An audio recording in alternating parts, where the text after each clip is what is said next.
Hey everybody, this is Eddie Ember coming at you with another episode of You Don't Know Jack, and we have 13 episodes left of this series, believe it or not. How do I know? Because we're at episode 60 right now, Mysterious Boxes Inc. This is 30 seconds, folks. Well, howdy, I'm Donnie. Won't you please informate me how many players we have? I started this way back, like, shortly after. Your name for me. Shortly after I started my, Kaiser Mario 64. Perfect. And right now, I would have to say that this series is probably my favorite work that I've been doing so far. Press the button next to it. There is a clock counting down your time, so if you buzz in forthwith, the more Sonorians you'll win. Or revanquish. Pull it together, folks. 10 seconds. Guest of luck. 80 cell phone check. 6, 5. Wait, they had cell phones back in the 80s? Hey there, I'm Cookie, and like a shark, I have to keep moving or I'll die. Also, I like chum. Hey, I'm just the same way, except without the chum. Just you? Great. Looks like I'll have to do all the heavy lifting. Yeah, you probably will. Today's wrong answer of the game is being brought to you by Mysterious Boxes Incorporated. Pacta sunt servanda, pulvis adumbra sumus. Pick the wrong answer associated with our sponsor to win a fabulous prize and big cash. Okay, no turning back. So yeah.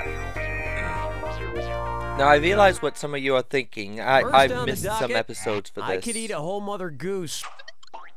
I'm doing a lot of statistical breakdowns of nursery rhymes and organizing them by category. First, I put Hickory Dickory Dock and other rhymes about clocks on this timeline. Now, which nursery rhyme info would not fit in my pie chart? You know, my chart featuring nursery rhymes with pies in them. Little Jack Horner's plum to thumb ratio, Old King Cole's distinct types of merriment, girls Georgie Porgy kissed, or varieties of bird deaths and Sing a Song of Sixpence.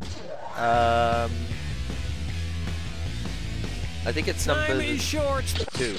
Old King Cole smokes his pipe and listens to Fiddler's 3, but there's no mention of pie anywhere in his rhyme. He called for his pipe and he called for his Also, I'm working on this bar something graph, and he called for his Fiddler's 3. That feature people drinking in bars. Little Jack Corner sat in his corner eating his Next up, Pimp My plum Carriage. pie, I think.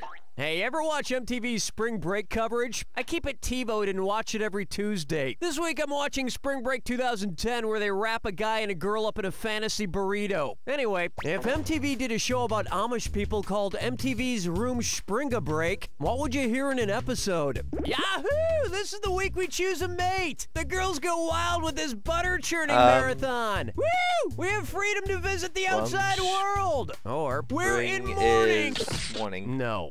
That'd be a great show, though. Oh. Let me show you something. Rumspringa is an Amish tradition where teens get to experience the outside world before deciding to choose the Amish lifestyle as an adult.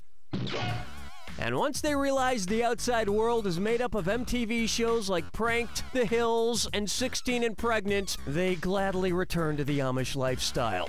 Amen. Wait.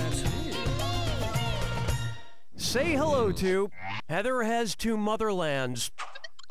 It's the order the buzzer to see if you are right.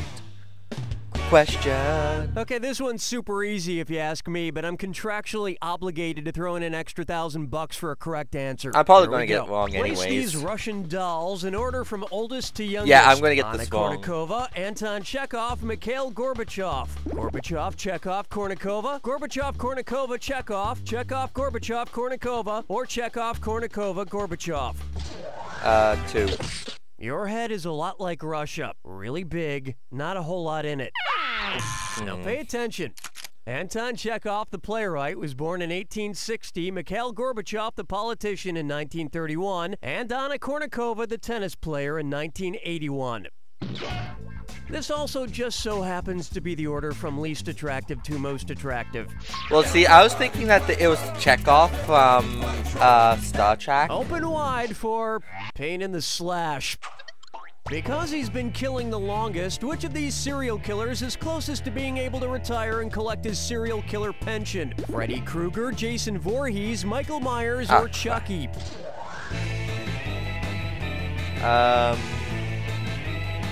Jason. You're certainly doing a great job at slashing cash from your score. No, I'll get this.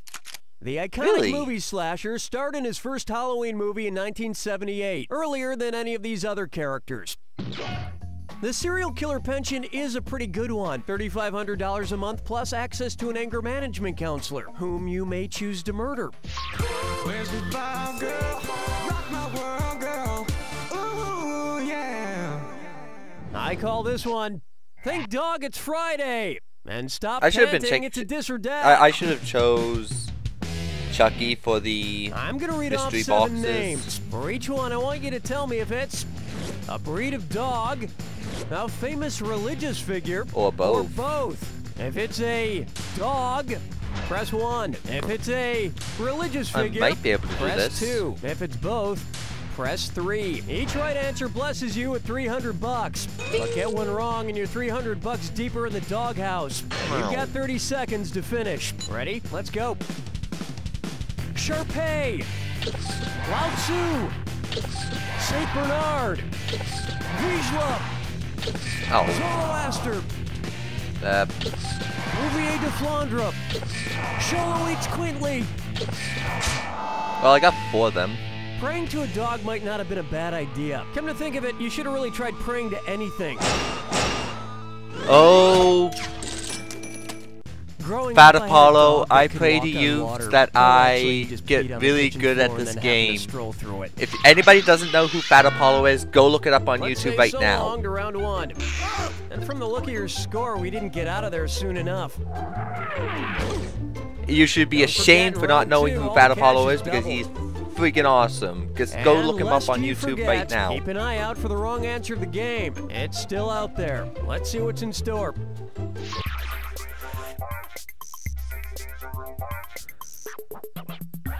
Take a stab at, don't joke about that. You know, the more time passes, the more it's acceptable to make jokes about disasters. For instance, it's totally fine to make jokes about the bubonic plague. Bubonic plague. But it's not really funny to make fun of, say, the Iraq War.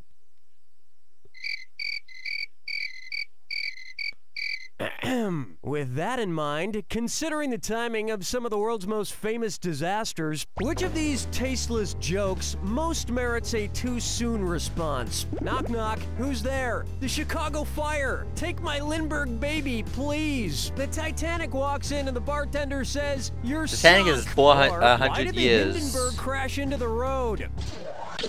The Hindenburg disaster occurred in 1937, more recently than any of the other disasters, thus really prompting the phrase, too soon.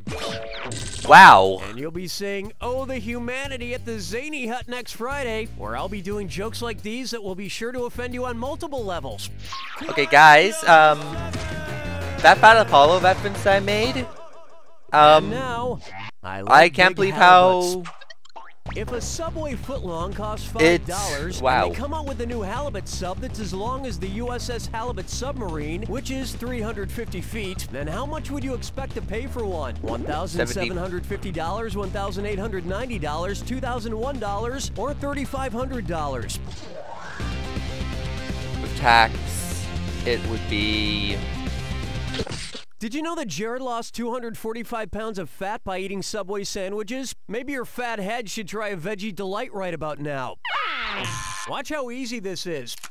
350 multiplied by 5 is 1,750. Hooray for math! And nothing goes better with halibut than some slightly... Sorry, I was actually adding in some math there for taxes. I apologize for not thinking about that. I thought that question was a little bit too easy. Cloudy with a chance of space battles. Sorry, just a second. I want to listen to this speculative fiction weather report. The weather today calls for continued desert heat across the entire planet with a 0% chance of rainfall. Also, there's a giant sandworm warning until the foreseeable future. What fictional planet was that weather report for? Hoth, Pandora, Arrakis, or Caprica? Oh, Arrakis, the planet from the Dune books movie. Well, at least I knew what is it came a desert from. Planet plagued by giant sandworms. Alternately, I could have chose Pandora weird and stations with thought this about, satellite was radio. thinking about the Pandora from Borderlands.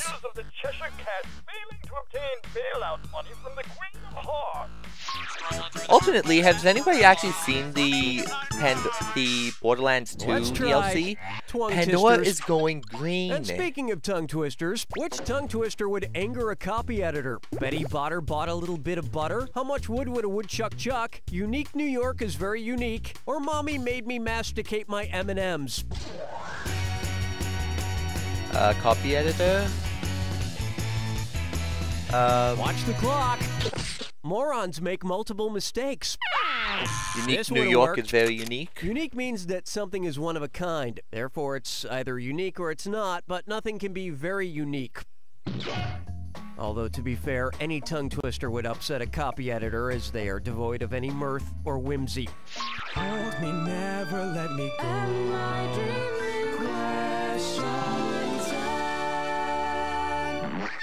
Next. 4! Your refreshment. Where would you find the rapper/actor you would have to mix with lemonade to make the drink named Wait, after what? golf legend Arnold Palmer? The set of NCIS Los Angeles, the set of Law and Order Okay, I don't know SVU, this, the set so- of Barbershop, or the set of Teenage Mutant Ninja Turtles 2? Oh, ice. Sorry, surprisingly, Vanilla Ice is not the right answer. Oh. Allow me. And Arnold Palmer is a drink made of half lemonade and half iced tea. And rapper/actor Ice-T plays a detective on Law and Order SVU. My rap name would probably be Ice Age, because after I dropped a rhyme, it'd probably be deathly quiet for thousands of years.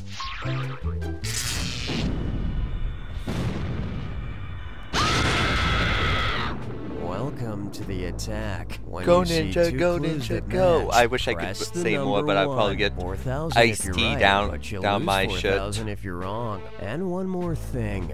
Remember the clue. It's gotta be a match that fits this clue. What do you teach? I hope you had a well-rounded education. Good luck. Okay, let's see here. Fragrance. Math. Okay, I get this. Yoda, the Force. I might get back. Bill Nye, the science guy.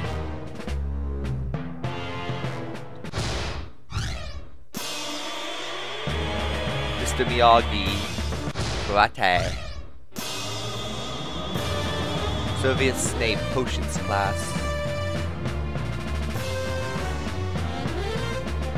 Potions. Peggy Hill, I have no Spanish. I know it's a language, I don't remember which one. Dewey Finn.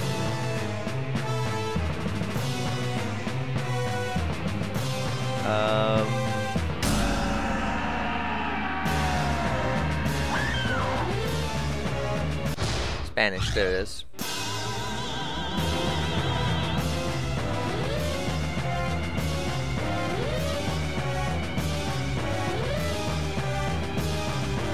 Picking up chicks? I don't know. That's the Hey, game! it's not that bad. Okay, so the jury is still out on whether this performance warrants abuse or not. So while they're gone, let me take this time to tell you my thoughts.